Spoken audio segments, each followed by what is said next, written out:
The wind howled across the fjord like 1,000 lost souls, carrying with it the scent of salt, pine, and something darker, blood. Under the pale, cold light of the moon, the village of Skarvik slept in uneasy silence. Only the distant creak of longships against the wooden pier broke the stillness. Somewhere beyond the veil of mist, wolves howled, or perhaps it was the sound of spirits. The old seer woman had warned them. The sea brings more than fish, it brings omens. Her words lingered in the minds of the elders, even as the warriors sharpened their axes and counted their shields. In a small hut by the shore, a young warrior named Eric sat alone. His fingers traced the edge of his axe blade, feeling the cold steel bite into his skin. He had been told this night would change everything. The ravens had gathered in unusual numbers, their black wings blotting out the morning sun earlier that day. Odin was watching. But Eirik was not the only one awake. Across the water, unseen by mortal eyes, a shadow moved. It had no name, no flesh, only hunger. And it had followed the Vikings for generations, feeding on their blood and their victories. As the first drop of rain struck the roof, a low, deep horn sounded from the hills. It was not a call to war, but a warning. The night in Skarvik grew heavier. The torches along the shoreline hissed in the wind, their flames bending as if bowing to an unseen power. Eirik stood alone by the frozen pier, staring at the black water. The moon was hidden behind a thick veil of clouds, and the air carried a strange metallic taste. From the depths of the fjord, a low hum began to rise, not from wind nor from the waves. It was a sound older than the village, older than the stones beneath their feet. The elders called it the morning song. Eric's father had once told him, "When the water sings, someone in Skarvik will not see the dawn." He turned back toward the longhouses. Smoke curled from the chimneys, warm and orange against the endless night. But behind that warmth, there was tension. Warriors whispered in corners, sharpening blades that had seen no battle for months.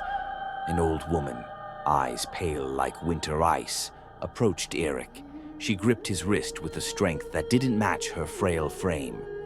"They're not coming by ship," she said, voice cracked yet steady.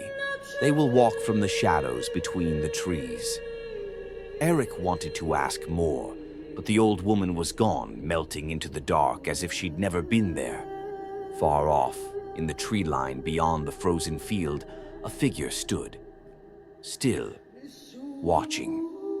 And then, as if swallowed by the forest itself, it disappeared. That night, Skarvik did not sleep.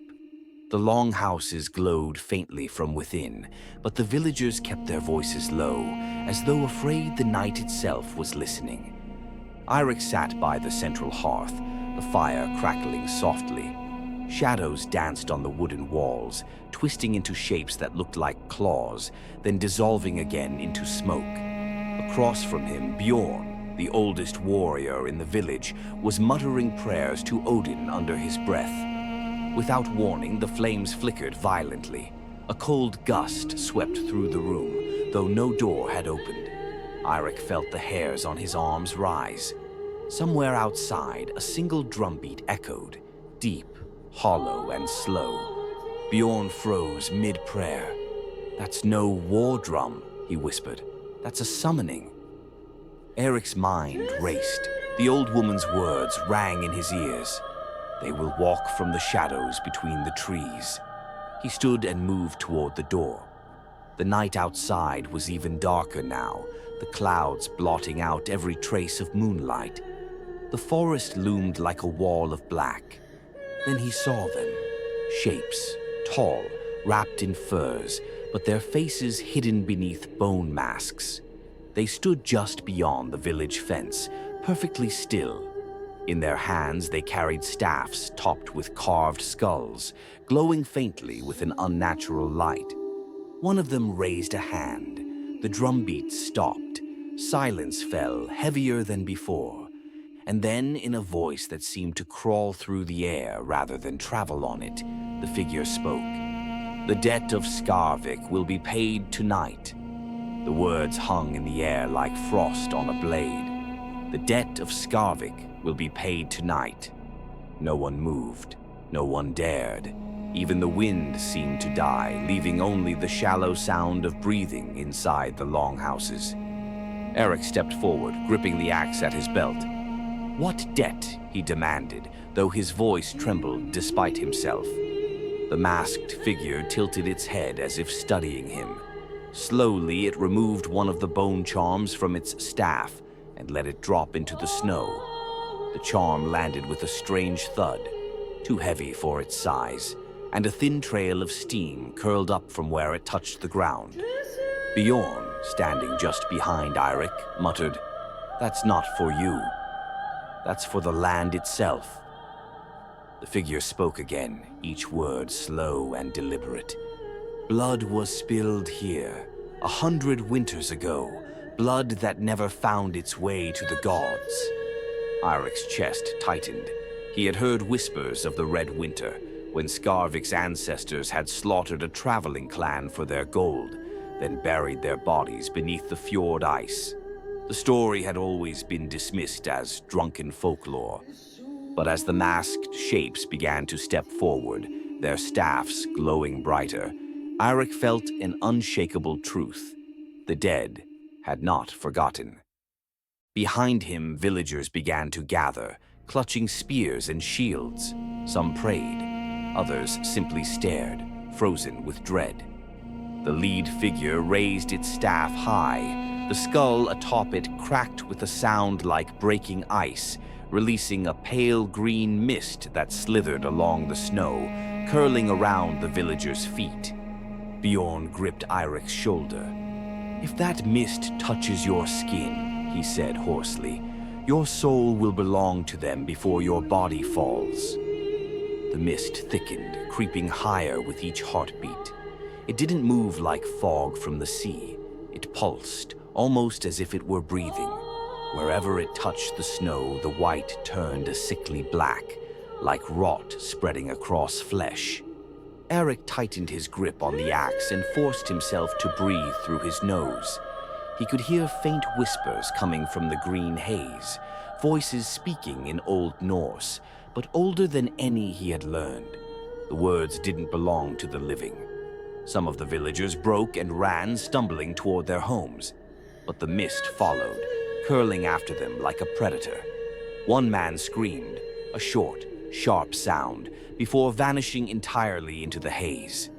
When it cleared a moment later, his body was still there, but his eyes were nothing but black hollows. Bjorn spat into the snow. "They're taking the souls first. The bodies come later." The lead figure stepped forward again. Even from a distance, Eirik could feel its gaze through the bone mask. It raised its staff, and the green mist parted in a perfect circle around it. "Choose," the voice said, "a sacrifice, or all of Skarvik." The villagers' murmurs grew into shouts. Some called for offering an old or sick man to the strangers. Others swore to fight to the death. Eirik's mother stood near the front, her face pale but her eyes blazing. "We do not feed the darkness," she said, her voice steady. "Not now, not ever." The masked figure tilted its head again, slow, almost curious. Then, without warning, it slammed the base of its staff into the ground. The earth beneath the village cracked, and from the darkness below came the faint sound of water, rushing, swirling, rising. Bjorn's hand went to his sword. "They're calling the fjord into the village."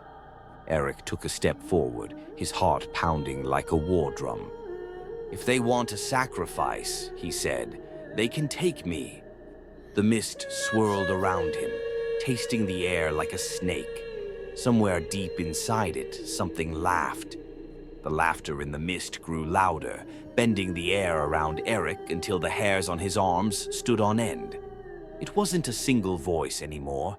It was hundreds, layered on top of one another, some speaking, some screaming, some humming an old tune that made his blood feel cold. The green haze shifted, revealing shapes within it, tall, shadow-thin figures with elongated arms and heads crowned with antlers. Their eyes glowed like embers in the dark. These were no ordinary men. Bjorn swore under his breath. "Draugr!" The word itself felt heavy in the air. Restless dead, souls bound to the will of something far older and crueler than any god the villagers prayed to. One of the creatures stepped forward, its feet not touching the snow. The bone mask crumbled away from the leader's face, revealing skin stretched too tight over sharp cheekbones and teeth filed into points. Its mouth moved, but the words weren't meant for human ears. Eric didn't wait to understand. He lifted his axe and charged. The moment his blade struck the mist, it was like hitting stone, unyielding, unnatural. A flash of light burst from the impact, blinding him. When his vision cleared, he found himself standing, not in the village, but on the rocky cliffs overlooking the fjord. The sea below churned violently, waves colliding in unnatural spirals. And from the depths, something vast was rising, its silhouette breaking the surface like a mountain splitting the ocean. He could hear chains rattling, echoing deep from within the creature. A voice, closer now, whispered in his ear. "You offered yourself. We accept." The world tilted. Eric fell to his knees, the icy wind slicing into him like knives. His reflection in the dark water began to change, his eyes glowing green, his breath turning into mist. Somewhere far away, the screams of Skarvik echoed, swallowed one by one. Eric's eyes glowed faintly in the endless night, reflecting the cold flames of the dying hearth in Skarvik's longhouse. The village lay shrouded in a suffocating silence, broken only by the whispering wind carrying ancient secrets across the fjord. He gripped his worn sword tighter, the blade that had belonged to his father, stained with the blood of forgotten battles and silent oaths. The weight of his ancestors' expectations pressed heavily on his shoulders, yet his heart beat fiercely with a restless fire. Tonight, the darkness was not just the absence of light. It was a living, breathing entity creeping through the trees, latching onto souls with icy fingers. The old tales spoke of Nidhöggr, the monstrous serpent chained beneath the roots of Yggdrasil, the world tree. The serpent's venom poisoned the earth and sky, and if ever freed, would bring about the end of all things. Skarvik was but a shadow of its former self, because the serpent's malice had seeped through cracks in the ancient seals. Bjorn, the village elder, blind but wise, had entrusted Eirik with a fragile scroll, its edges charred and brittle from time's relentless decay. Within its runes lay cryptic instructions to renew the bonds that held Nidhöggr captive. But this quest demanded more than courage. It required communion with the darkness itself, a dance with shadows that would twist the soul and test the very limits of sanity. Eric knew this path was lonely, but destiny bore down with iron certainty. He must walk it alone. As the cold wind howled through the fjord's cliffs, Eirik set forth toward the cavern known as the Mouth of Worlds, where the ancient seals had been forged by the gods themselves. Each step drew him deeper into a realm where shadows whispered forgotten names and unseen eyes watched from the blackened woods. The very air seemed to pulse with a malevolent heartbeat. Suddenly, a chill ran down his spine. From the depths of the darkness, a guttural growl emerged. Not beast, not man, but something old and hungry. Eric tightened his grip on the sword, his breath fogging in the frigid air. "Come," he whispered to himself. "If death is what you bring, I will face you." And with that, the night swallowed him whole. Eric's boots crunched softly on the frost-bitten earth as he approached the cavern's jagged maw. The Mouth of Worlds yawned before him like a wound in the fabric of the earth. a dark portal that led to places no living man should tread. The wind carried a faint metallic scent, mingled with decay, and the shadows writhed as if alive, reaching out with skeletal fingers. Every instinct screamed for him to turn back, but the fate of Skarvik, and perhaps the world itself, depended on his resolve. He recalled the words from the Elder's scroll, a chant in the old tongue, to be spoken at the heart of the cavern, to bind the serpent's venom once more. With a steady breath, Eric stepped inside. The cavern walls closed in, dripping with black ichor that seemed to absorb all light. The sword's faint glow illuminated twisted runes carved centuries ago, pulsing with a dark energy. Deeper still, he found the altar, a stone slab etched with symbols of the gods and the serpent entwined. Here the air was thick, heavy with the weight of ancient magic and forgotten sorrow. Eric knelt and began the chant, his voice low and steady, weaving through the shadows like a thread of silver in a sea of darkness. But the cavern responded. The earth trembled. A low rumble echoed from the depths below, growing louder, a growl rising to a roar. From the darkness emerged a form, massive, scaled, eyes burning like molten fire. Nidhöggr itself awakened by the breaking of the seals. Eric's heart hammered, but he did not falter. With a roar of defiance, he raised the ancestral sword, its blade shining with a cold light that cut through shadow. The battle was not just for survival, but for the soul of the world. The cavern trembled with the fury of Nidhöggr's wrath. Its colossal form towered over Eirik, scales shimmering like dark steel, eyes burning with ancient malice. The very air crackled as the serpent's venomous breath hissed through the chamber. Eric tightened his grip on the ancestral sword, feeling the weight of generations in his hands. The blade's cold light pushed back the creeping darkness, but he knew this battle would demand more than steel. It required the strength of will and spirit. With a deafening roar, Nidhöggr lunged. Its massive jaws snapped inches from Eirik's face. Swift and resolute, Eric dodged, rolling beneath the beast's crushing tail. The sword sang through the air, striking scales that burned like molten iron but did not pierce. Each blow met a roar, each strike a backlash of venomous smoke. Eric remembered the Elder's chant. Binding the serpent's venom required not just force, but sacrifice. With renewed purpose, he shouted the ancient words, the runes on the altar flaring bright. Pain blossomed in his chest, the sword's light searing into his flesh, yet he stood firm. Nidhöggr shrieked, staggering, shadows pulling at its form as the bindings took hold. But the beast's fury was relentless. It struck again, aiming to crush the mortal who dared challenge fate itself. Eric braced, ready to face the final moment, for the fate of his people and the darkness threatening to consume the world. Eric's vision blurred as Nidhöggr's tail slammed him against the jagged stone wall. Pain tore through his ribs, but his grip on the sword never wavered. The ancestral blade pulsed like a heartbeat in his hand, a beacon against the encroaching shadow. The serpent hissed, venom dripping from its fangs like liquid darkness, eyes narrowing with a deadly promise.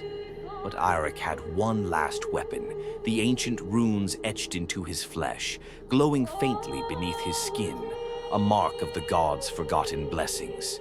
Summoning every shred of strength, he plunged the sword deep into the serpent's eye, the source of its power and rage. Nidhöggr roared, a sound like the end of the world itself, thrashing wildly as the bindings snapped tighter. The cavern shook, the shadows swirling into a vortex of black and silver. Eric felt his life force draining, the price demanded by the gods for this victory. With a final defiant cry, he whispered, "For Midgard," as the serpent's body convulsed, then collapsed into a heap of lifeless scales. Darkness lifted like a curtain pulled back, revealing a sliver of dawn breaking through the cavern's maw. Eric's knees buckled, blood seeped from the wound, but his eyes shone with the fire of survival and hope. Though the battle was won, the war against the darkness was far from over. The night had deepened, and the cold wind howled through the ruins of the long-forgotten fortress where Eric and his men had taken refuge. Their breaths were visible, mixing with the dark mist that clung to the ancient stones. The embers of their campfire flickered weakly, barely pushing back the oppressive blackness surrounding them. Eric's eyes, sharp and piercing, scanned the shadowy forest beyond. Trust had become a fragile thread, barely holding his band of warriors together. Rumors whispered through the ranks, whispers of betrayal, of traitors lurking within their midst. His closest ally, Sigurd, had been acting strange, cold, distant. Eric's heart tightened with suspicion, but the times were harsh, and even brothers in arms could be driven to darkness. Suddenly, a rustle broke the silence. Eric's hand shot to his axe, the metal cool against his palm. From the shadows emerged a figure, not one of his men, but a scout from a rival clan, wounded and desperate. "Eric," the scout gasped, blood dripping from a gash across his forehead. "Your enemies gather. They plan to strike at dawn with fire and steel. Your fortress will fall if you do not act." The warrior chief nodded, his mind racing. The weight of leadership crushed him. To protect his people, he would have to root out the poison within and prepare for a battle that might end it all. As the cold dawn approached, Eric faced a terrible truth. In a world where loyalty was as fleeting as the mist, only the strongest would survive. And even then, the shadows might claim them. The first light of dawn seeped reluctantly through the dense canopy, casting pale gray shadows over the camp. Eric stood silent, his silhouette carved sharp against the morning mist. His warriors stirred, tension woven into every movement. Swords were sharpened, shields checked, and eyes flicked nervously toward the looming forest edge.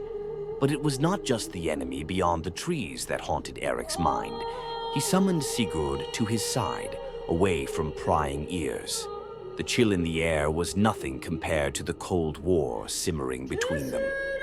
"Tell me the truth," Eric demanded, voice low yet commanding. "Are you the serpent in my camp?" Sigurd's gaze wavered, haunted by secrets too dark to speak. Finally, he nodded, slow and heavy. "I made a pact," Sigurd confessed, "to save my family. I gave them information. But it's not too late. I swear on my life I'll make it right." Eric's grip tightened on his axe, but he knew the path of vengeance was a narrow and dangerous one. There was no room for mercy, yet no room for doubt. "Then we fight," he said simply, "together, for those we love, and for the souls we must protect." The warriors gathered, a silent oath binding them under the cold gray sky. The forest seemed to hold its breath. Not a leaf stirred, not a bird sang. Only the faint crackle of distant thunder rumbled like the drumbeats of war. Eric's camp braced itself. The moment of reckoning was near. Torches were lit, casting eerie shadows that danced like restless spirits on the weathered faces of the Vikings. The warriors sharpened their weapons with grim determination, eyes hollow, but burning with an unyielding fire. In the heart of the camp, Eric sat by the dying embers of a fire, staring into the black void. His mind was a battlefield of memories, the faces of fallen brothers, the weight of leadership, and the silent scream of a future clouded in blood. Suddenly, the sound of hooves shattered the silence.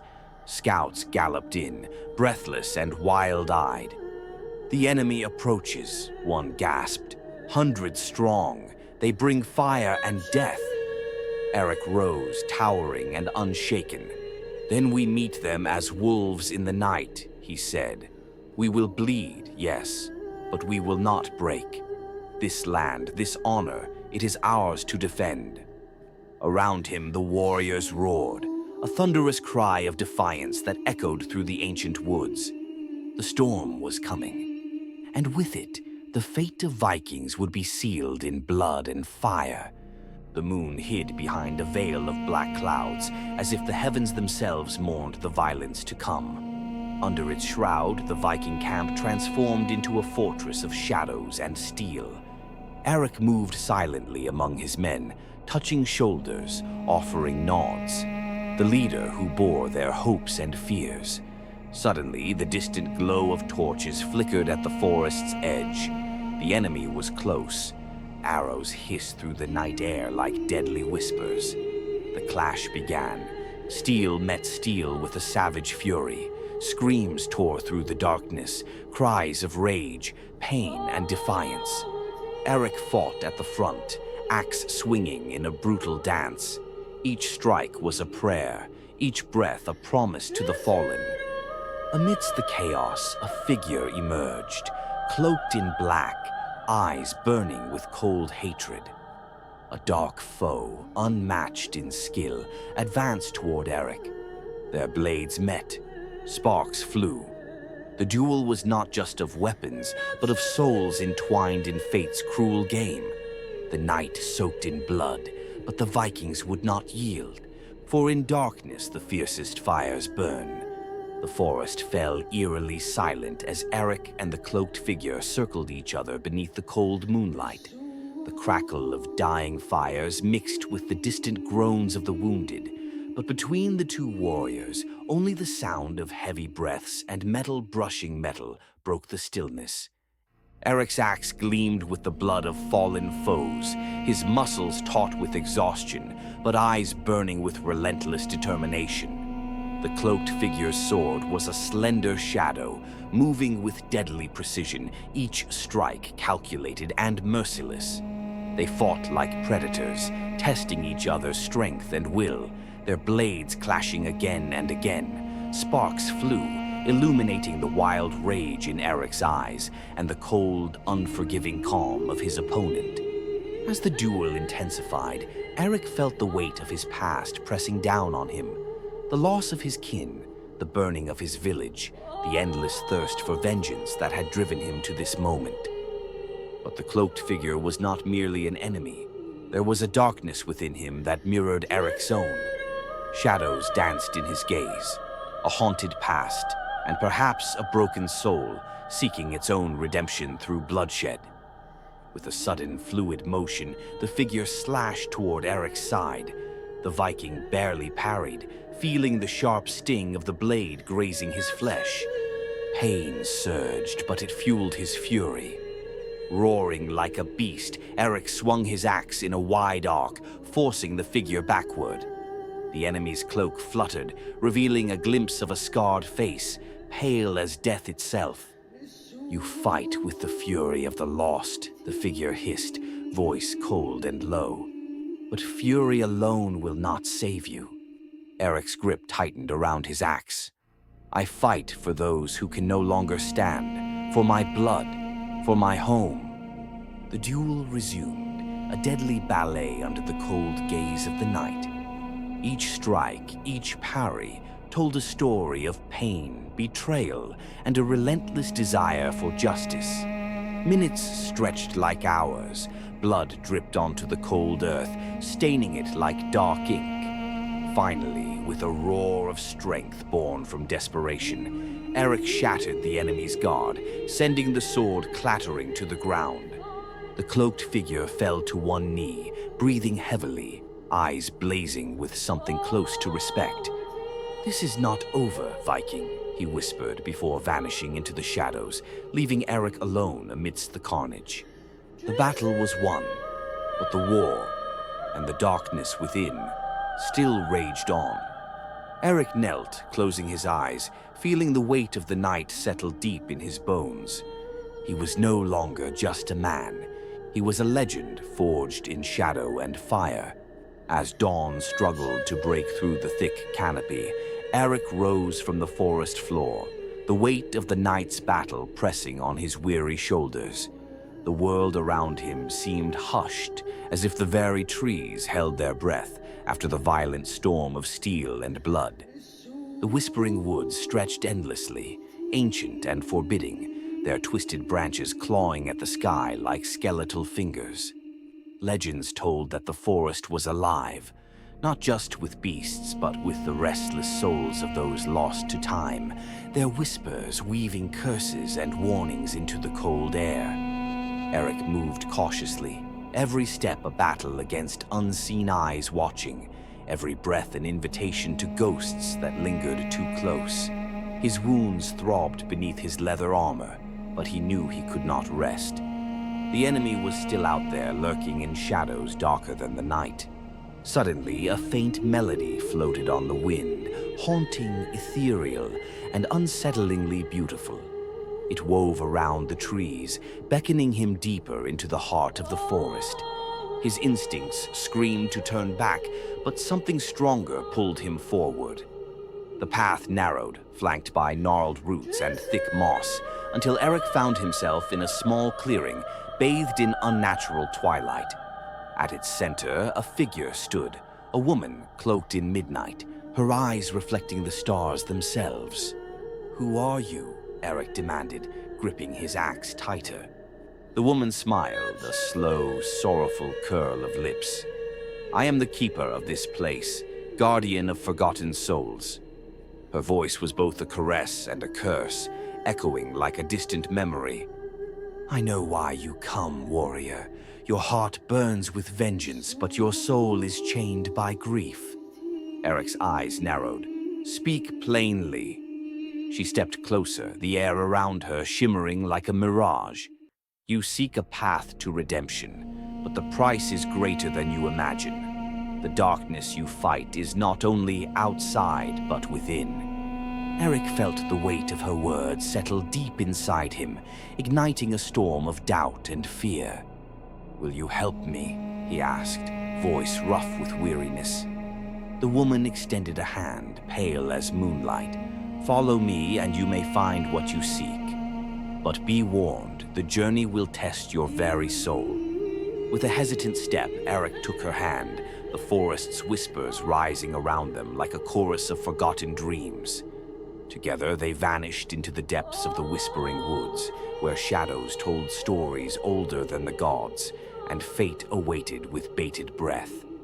The forest seemed to shift around them, the trees bending and twisting unnaturally as if guided by an unseen hand. Eric's senses screamed in alarm, but the woman's grip on his wrist was firm and unyielding. The deeper they went, the heavier the silence became, as if the very air was thick with forgotten sorrow. They entered a labyrinth of ancient roots and tangled branches, paths disappearing only to reappear moments later, confusing the mind and twisting perception. Every turn brought whispers, soft, sinister murmurs that clawed at Eric's resolve. "Why do you bring me here?" Eric demanded, struggling to keep pace. "To confront the darkness within," she replied softly. "Only by facing yourself can you hope to overcome the shadows without." The path opened into a vast cavern, lit by flickering ghostly flames that danced without source. Figures, translucent and tormented, wandered aimlessly, souls trapped between worlds. Among them, Eric saw faces twisted by rage, pain, and despair, some familiar, some unknown. His own reflection stared back from a pool of black water, eyes hollow, face scarred not by battle, but by fear and regret. A voice echoed inside the cavern, resonating from the depths of his mind. "Do you accept the burden of truth, warrior, to walk through your own hell and emerge unbroken?" Eric's heart pounded, the weight of his past sins pressing down like a stone. "I accept," he whispered. The cavern trembled, the spirits swirling faster, their cries rising to a deafening crescendo. Shadows reached out, trying to drag him into the abyss, but Eric gripped his axe tightly and stood firm. With every breath, he faced memories he buried deep, losses, betrayals, moments when fear overcame courage. and slowly the shadows receded. The woman's voice came again, calm and guiding. You have faced yourself and survived, but the final trial awaits. Beyond lies the fate of your people and the choice that will define your legacy. Eric stepped forward, determination burning in his eyes. Whatever came next, he would meet it head on. Emerging from the cavern, Eric found himself standing at the edge of a cliff. Below, the sea raged violently, dark waves crashing against jagged rocks, as if the ocean itself sought to swallow the land whole. The sky was a bruised purple, streaked with crimson, the twilight of the gods. Beside him, the woman, her eyes now gleaming like molten silver, spoke with a voice both gentle and grave. This is the place where fate is decided. Behind you lies your past, the trials you have overcome. Before you, the future hangs by a thread. Eric's gaze swept the horizon. The storm gathering at sea was not natural. It pulsed with a terrible energy, a herald of destruction. His people's village lay on the far shore, vulnerable and unaware. You ask what I must do, Eric said, voice low. But what are my choices? She gestured toward two paths carved into the cliffside. One descended sharply to the raging sea. The other climbed toward a distant mountain shrouded in black mist. The first path leads to the battlefield, a fight against the enemies who threaten your home, a brutal war that may cost countless lives, including your own. Victory is uncertain, but delay is death. The second path, she continued, is the way of the old gods, a forbidden ritual to summon power beyond mortal ken. It demands sacrifice, and once taken, no man returns the same. Eric clenched his fists, memories of fallen friends and burning homes flashing through his mind. Do I have a choice in this? He asked. Fate always demands a choice, Eric, to act or to surrender. But beware, the consequences ripple far beyond the self. A sudden gust whipped through the cliff, carrying with it voices, some pleading, some mocking. Eric's heart thundered. To save his people with sword alone, or to embrace the dark forces and risk his very soul. He looked again at the distant mountain, its black mists swirling like shadows of death itself. Time was short. The storm was coming. The decision was his. Eric took a deep breath, the cold wind biting his skin like the grasp of death itself. His eyes locked on the mountain cloaked in black mist, a place whispered about in fearful tales, the realm where mortals dared not tread. Yet, desperate times called for desperate measures. With grim resolve, he stepped onto the path leading upward. Each step was heavier than the last, as if unseen chains sought to drag him back. The mists twisted and writhed, whispering temptations and warnings in 1,000 voices. Memories of loved ones lost, dreams shattered, and the burning village flashed before his eyes. Suddenly, from the shadows, a figure emerged, an ancient spirit, neither man nor beast, eyes glowing with a fierce blue fire. You seek power, mortal, it hissed, but power demands a price. Eric steadied himself. I am willing to pay any price to save my people. The spirit smiled, a cold, merciless smile. Then embrace the darkness, but beware, once the pact is sealed, your soul belongs to the night. With that, the mist engulfed Eric, cold and suffocating. A surge of raw, unearthly power coursed through his veins, warping his form and mind. Pain, ecstasy, madness. His eyes opened, now glowing with the same fierce blue fire. The price was paid. The warrior had become something else. The storm had reached the shore. Eric stood atop the cliff, a dark figure wreathed in shadow and crackling energy. Below, the enemy forces advanced, confident and cruel. But none were prepared for what came next. With a roar that shook the heavens, Eric unleashed his newfound power. Lightning erupted from his hands, striking the ground with thunderous force. The sea itself seemed to answer his call, waves rising like titans to crush the invaders. The battlefield became a tempest, steel clashing, cries of warriors mingling with the howl of the storm. Eric moved like a force of nature, unstoppable and merciless. Yet, deep inside, a voice whispered, a warning from the ancient spirit. Remember, mortal, power without control devours the soul. Bloodied but unyielding, Eric fought on. The enemy fell, the village was saved, but at a terrible cost. As dawn broke, the villagers saw a new legend born, a hero touched by darkness, a stormbreaker who saved them but was no longer wholly human. Eric's eyes scanned the horizon. The battle was over, but the war for his soul had just begun.